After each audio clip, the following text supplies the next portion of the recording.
جب گناہگار نے کعبے کا غلاف تھاما اور اللہ نے فرمایا بس مانگنے کا سلیقہ آنا چاہیے۔ ایک بہت ہی گناہگار شخص حج ادا کرنے گیا، وہاں کعبے کا غلاف پکڑ کر بولا، الہی اس گھر کی زیارت کو حج کہتے ہیں اور کلمہ حج میں 2 حروف ہیں، ہے سے تیرا حکم اور جیم سے میرا جرم مراد ہیں، تو اپنے حکم سے میرے جرم معاف فرما دے۔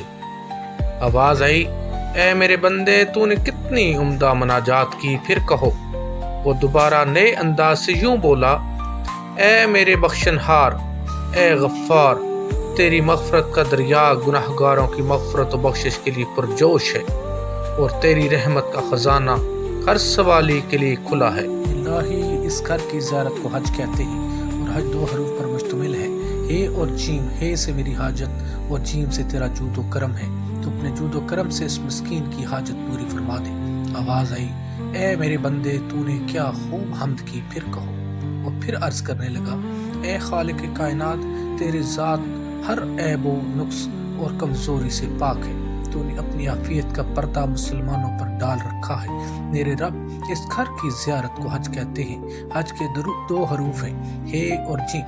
ہے سے اگر میری حلاوت ایمانی اور جیم سے تیرا جلال مراد ہے، تو اپنے جلال کی برکت سے اس ناتواں ضعیف بندے کے ایمان کی حلاوت کو شیطان سے محفوظ رکھنا۔ آواز آئی، اے میرے مخلص ترین عاشق و صادق بندے، تو نے میرے حکم، میرے جود و کرم اور میرے جلال کے توسل سے جو کچھ طلب کیا ہے تجھے عطا فرمایا۔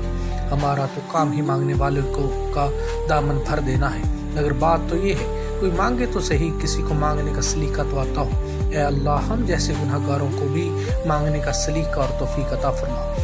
اے اللہ، ہم گمراہوں کو راہ پر لے آ۔ اے اللہ، ہمارے گناہ معاف فرما۔